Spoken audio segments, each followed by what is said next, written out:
നേപ്പാളിലെ ജൻസി പ്രക്ഷോഭത്തിലേക്ക് കേരളത്തിൽ നിന്ന് ആയുധ ശേഖരണത്തിന് ആഹ്വാനം നടന്നതായി റിപ്പോർട്ട്. സാമൂഹിക മാധ്യമമായ ഡിസ്കോഡിൽ കൂടി ആയുധ ശേഖരണത്തിന് ആഹ്വാനം ചെയ്യുന്നതിന്റെയും ഇതിനാവശ്യമായ സഹായങ്ങൾ സാമൂഹിക മാധ്യമത്തിൽ കൂടി വാഗ്ദാനം ചെയ്യുന്നതിന്റെയും ചാറ്റുകൾ പുറത്തുവന്നു.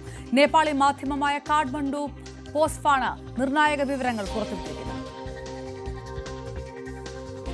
അഭിലാഷ് രാധാകൃഷ്ണൻ വിവരങ്ങളുമായി ചേർന്നു. അഭിലാഷ്, പ്രക്ഷോഭത്തിന് മുൻപ് വളരെ തൊട്ടു മുൻപ് ഇത്തരമൊരു ആഹ്വാനം ഉണ്ടായി എന്നുള്ളതാണോ? ഇത് ഏത് തരത്തിലൊക്കെയാണ് വിവരങ്ങൾ പുറത്തു വന്നിരിക്കുന്നത്?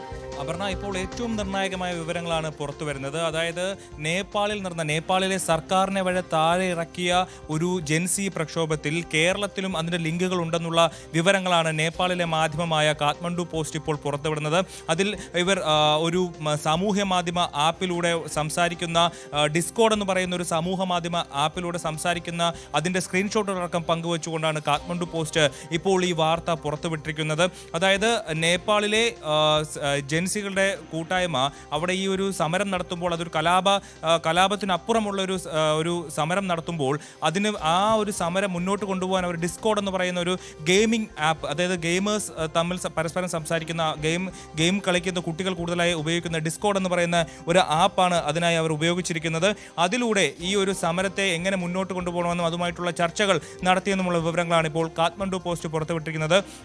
മാത്രമല്ല, ഇതിൽ ഏറ്റവും പ്രധാനപ്പെട്ട വിവരം എന്ന് പറയുന്നത് അതിൽ ഗ്രീനിഷ് എന്ന് പറയുന്ന ഒരു അക്കൗണ്ടിൽ നിന്ന് വന്ന ഒരു ചാറ്റാണ്. അതായത് ഈ ഒരു സമരം ഇനി മുന്നോട്ട് കൊണ്ടുപോകണം. സെപ്റ്റംബർ 8-ന് തുടങ്ങിയ സമരം ഇനിയിപ്പോൾ കൃത്യമായി മുന്നോട്ട് കൊണ്ടുപോകണം.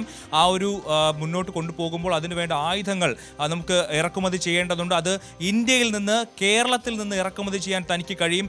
50-ലധികം ഗ്രനേഡുകൾ കേരളത്തിൽ നിന്ന് കൊണ്ടുവരാൻ കഴിയും.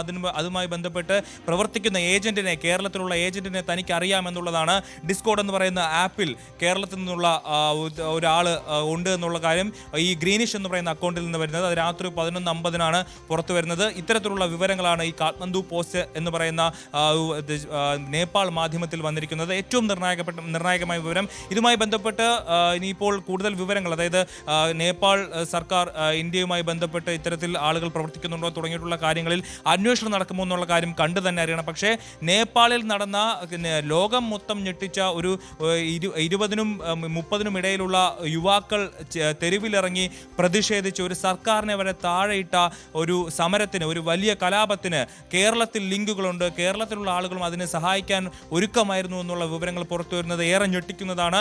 അതിൽ കേരളത്തിൽ നിന്ന് ആയുധങ്ങൾ എത്തിക്കാൻ കഴിയുമെന്നുള്ളതാണ് ആ ചാറ്റുകളിൽ വരുന്ന ഏറ്റവും നിർണായകമായ വിവരം. അതിൽ കേരളത്തിൽ നിന്ന് തോക്കുകൾ എത്തിക്കാൻ കഴിയും, അതുപോലെ ഗ്രനേഡുകൾ എത്തിക്കാൻ കഴിയുമെന്നുള്ള വിവരങ്ങളാണ് ആ ചാറ്റുകളിൽ വന്നിരിക്കുന്നത്. അത് ഏറ്റവും പ്രധാനപ്പെട്ട നിർണായകമായ ആശങ്കപ്പെടുത്തുന്ന ഒരു വാർത്തയാണ് അപർണ. എന്തായാലും ഇതിൽ കൂടുതൽ അന്വേഷണങ്ങൾ ഉണ്ടാകുമോ എന്നുള്ള കാര്യം കണ്ടു തന്നെ അറിയണം. റൈറ്റ്. ഏതായാലും അതിനിർണായകമായിട്ടുള്ള വിവരങ്ങളാണ്. കേരളത്തിൽ നിന്ന് ആയുധ ശേഖരണത്തിന് ആഹ്വാനമുണ്ടായി, വാഗ്ദാനമുണ്ടായി നേപ്പാളിലെ ഏജൻസി പ്രക്ഷോഭത്തിനെന്നുള്ളത്. കൂടുതൽ വിവരങ്ങളൊക്കെ വരും സമയങ്ങളിൽ പുറത്തു വരുന്നത്. എത്രത്തോളം നിർണായകമാകും എന്നൊക്കെ കണ്ടറിയാനിരിക്കുന്നുള്ളൂ. അഭിലാഷ് രാധാകൃഷ്ണൻ വിവരങ്ങൾ നൽകിയത്. 100